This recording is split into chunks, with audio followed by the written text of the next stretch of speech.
श्री शिवाय नमस्तुभ्यम, हर महादेव, जय महाकाल। कैसे हैं आप सभी लोग? देखिए, आप सभी को पता है कि 6 अगस्त 2025 के दिन पड़ रही है श्रावण मास की आखिरी प्रदोष। और इस आखिरी प्रदोष के दिन पूज्य गुरुजी ने कहा, जितनी भी माताएं बहनें कथा पांडाल में कथा को सुन रही हो, फेसबुक पर, यूट्यूब पर जो सुन रहे हैं, इस श्रावण मास की आखिरी प्रदोष के दिन मैया अशोक सुंदरी का महा उपाय करना बिल्कुल भी मत भूलना। जब आपकी कोई कामना, कोई इच्छा पूरी नहीं हो रही हो, घर में धन नहीं आ रहा है, व्यापार नहीं चल रहा, दुकान ठप पड़ी है, ग्राहक नहीं आ रहा है, घर में बीमारियों में घर बनाया हुआ है, यानी कि घर में सुख नहीं है, शांति नहीं है, अनावश्यक खर्चे बहुत ज्यादा हो रखे हैं, कर्ज को लेकर के समस्याएं हैं, तो इस माता अशोक सुंदरी का उपाय श्रावण मास के आखिरी प्रदोष के दिन करना कोई भी मत भूलिएगा। गुरुदेव की कथा से सुन करके और समझ करके पूरे उपाय को बहुत ही आसान भाषा में आप सभी लोगों को बताऊंगा, परंतु उससे पहले आप सबसे बस एक छोटी सी प्रार्थना, जो लोग पहली बार आए हैं चैनल को सब्सक्राइब जरूर कीजिएगा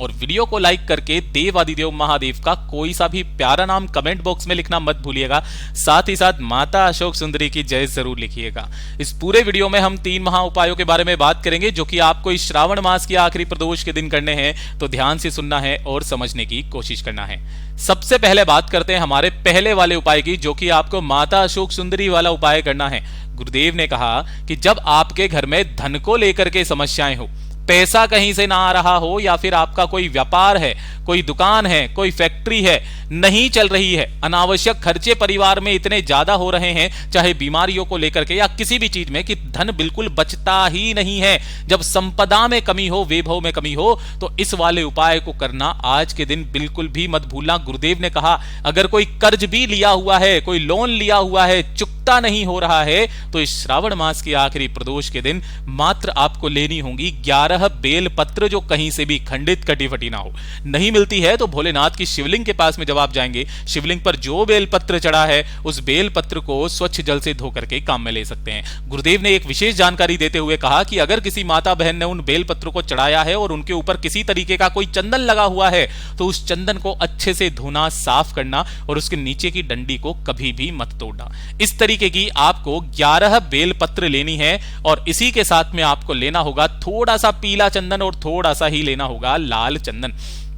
दोनों ही तरीके के चंदन लेने हैं। बाय द वे, नहीं मिलता है मंदिर का चंदन, अगर आप काम में लेते हैं तो उसका 1 रुपया, 2 रुपया, 5 रुपया, 10 रुपया दान पट्टिका में जरूर डाल करके आया कीजिए, तभी जाकर के आपको उसका संपूर्ण फल प्रदान होता है। तो 11 बेलपत्र, लाल चंदन, पीला चंदन और 1 लोटा शुद्ध जल अपने घर का तांबे के कलश में, इन सभी को लेकर के आपको आपके आसपास जो भी भोलेनाथ का मंदिर हो, भोलेनाथ के मंदिर में पहुंच जाना है। शिवलिंग के पीछे की तरफ आसन लगा करके बैठना है, जिससे आपका मुख उत्तर दिशा की तरफ में हो जाएगा। अब उपाय करने का जो खास नियम और तरीका गुरुदेव ने बताया कि आपको पहले जल समर्पित नहीं करना है। आपको क्या करना है, जो आपको पूजा पाठ अर्चना करनी है वो करना, और उसके पश्चात जो आपने 11 बेलपत्र लिए हैं, उन पर जो बीच वाली पत्ती है, उसके चिकने हिस्से की तरफ लाल चंदन की आपको 1 बिंदी लगानी है, अंग का संबोधन जो गुरुदेव ने कहा, और जो बाकी की नीचे की दोनों पत्तियां हैं, उन दोनों पत्तियों पर एक स्वस्तिक का निर्माण करना है। क्या करना है?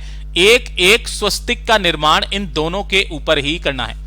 इस तरीके से आपको पूरी की पूरी 11 बेल पत्रों को तैयार कर लेना है। तैयार करने के पश्चात सभी बेल पत्रों में से एक बेल पत्र को उठा करके उल्टा माता अशोक सुंदरी के स्थान पर अपना नाम और गोत्र बोल करके आपको ऐसे समर्पित करना है कि जिधर आपने बिंदी और स्वस्तिक बनाया है, वो माता अशोक सुंदरी के स्थान पर स्पर्श हो जाए, उल्टा समर्पित आपको करना है। डंडी जलाधारी के तरफ रहेगी, बीच वाली पत्ती का भाग शिवलिंग की तरफ में रहेगा। पूरी 11 बेल पत्रों को आपको माता अशोक सुंदरी के स्थान पर स्पर्श करा करके जब आप उस जल को समर्पित करेंगे, तो जल को चढ़ाने का क्रम बिल्कुल बदल जाता है। आप शिवलिंग के पीछे की तरफ खड़े होंगे, अपने दोनों हाथों को आगे की तरफ लेकर के आएंगे और यहां पर ला करके उस कलश को इस तरीके से पकड़ेंगे कि जो उसका मुख है वो आपकी तरफ में हो। यहां से आपको माता अशोक सुंदरी के स्थान पर जल समर्पित करते हुए इस कलश को आगे की तरफ में बढ़ाते हुए लेकर के आना है शिवलिंग के ठीक शीर्ष तक आपको इसे इस तरीके से लेकर के आना है। यानी कि जो जल की धार लगाओगे माता अशोक सुंदरी के स्थान से लेकर के शिवलिंग के शीर्ष तक, जो भी व्यक्ति लगा करके जो जल नीचे जलाधारी से बहता हुआ आएगा उस जल को एकत्रित करना, रोकना, और रोक करके इसे ले जाकर अपने घर की जो चौखट है, सबसे पहले उस चौखट पर कुंदकेश्वर महादेव का नाम लेकर के छोड़ देना, और उसके पश्चात अपने घर में या दुकान में या व्यापार स्थल पर या फैक्ट्री पर, जिसके लिए भी आप उपाय कर रहे हो, उस स्थान पर यह जल को छीटना। मां लक्ष्मी का एक अंश सदैव आपके साथ में विराजमान रहेगा। पूज्य गुरु जी का बहुत अद्भुत और अचूक उपाय है, जरूर कीजिएगा। और ये दूसरे नंबर का उपाय तो आप सभी लोगों को करना ही करना है इस श्रावण मास की आखिरी प्रदोष के दिन। गुरुदेव ने कहा कि जब आपके घर में लड़ाई झगड़े क्लेश बहुत ज्यादा मच रही हो, बिल्कुल भी घर में सुख ना हो, है ना, भाई भाई के बीच में नहीं बन रही है, सास बहू के बीच में नहीं बन रही है, या फिर घर टूटने की कगार पर आ चुका है, संपत्ति को लेकर के, जायदाद को लेकर के अगर लड़ाई झगड़े बहुत ज्यादा हो रहे हैं, तो एक तो गुरुदेव ने बताया कि दही से शिवलिंग का आपको अभिषेक करना है, और उसी दही का जल जब आप अंत में जल समर्पित करें, उस जल को पूरे घर को पिलाना शुरू कर दीजिए, घर के लड़ाई झगड़े बंद हो जाएंगे। लेकिन जो ये श्रावण मास की आखिरी प्रदोष है, इस दिन का सबसे विशेष और अचूक उपाय करना बिल्कुल भी मत भूलना। जितनी भी माताएं बहनें मेरे इस वीडियो को सुन रही हैं, देख रही हैं, अपने परिवार के लिए इस उपाय को जरूर कीजिएगा। आपको मात्र एक बेलपत्र लेनी है, जो कहीं से भी खंडित कटी फटी ना हो, नहीं मिलती है भोलेनाथ की शिवलिंग से उठा लेना, धो करके काम में ले लेना। साथ ही साथ आपको मात्र 2 बूंद के बराबर का शहद चाहिए, इससे ज्यादा आपको नहीं चाहिए, और गिन करके लेने होंगे 7 चावल के दाने, जो अक्षत होने चाहिए, पूर्ण, कहीं से भी टूटा हुआ चावल का दाना ना हो, और 1 लोटा शुद्ध जल लेना अपने घर का तांबे के कलश में। इन सभी को लेकर के आपको आपके आसपास जो भी भोलेनाथ का मंदिर हो, शिवलिंग के पास में पहुंचना है। शिवलिंग के पीछे की तरफ आसन लगा करके आपको बैठ जाना है, जिससे आपका मुख उत्तर दिशा की तरफ में हो जाएगा। सबसे पहले जो आपने एक बेलपत्र लिया है, उस एक बेलपत्र की तीनों पत्तियों पर विशेष रूप से ध्यान देना। इस वाले उपाय में तीनों पत्तियों पर आपको अच्छे से शहद का लेपन करना है। ठीक है, शहद क्या करता है, ये उन सभी समस्याओं का काट करता है जो आपके परिवार में आ रही हो। ठीक है, तीनों पत्तियों पर शहद का लेपन करके 7 जो आपने अक्षत यानी कि चावल के दाने लिए हैं, उन चावल के दानों को बीच वाली पत्ती पर आपको इस तरीके से रखना है। 7 चावल के दानों को रख करके आपका जो दाहिना हाथ है, उस दाहिने हाथ के ऊपर इस बेल पत्र को इस तरीके से आपको रखना है कि डंडी आपकी तरफ में रहे और बीच वाली पत्ती आपकी बीच वाली उंगली पर रहे, जिसके ऊपर के 7 चावल के दाने इस तरीके से ऊपर की तरफ में हो। सबसे पहले आपको अपना नाम, फिर उसके पश्चात अपना गोत्र बोलना है, और जिस तिथि को कर रहे हो, श्रावण मास की शुक्ल पक्ष की प्रदोष तिथि, क्योंकि श्रावण मास की आखिरी प्रदोष शुक्ल पक्ष की प्रदोष होती है, तिथि बोल करके आपको अपनी कामना कह करके इस पूरे के पूरे हाथ को उल्टा लेकर के जाना है माता अशोक सुंदरी के स्थान पर। किस तरीके से कि डंडी जो रहे वो जलाधारी की तरफ रहे, बीच वाली पत्ती का भाग शिवलिंग की तरफ में रहे, और जिधर आपने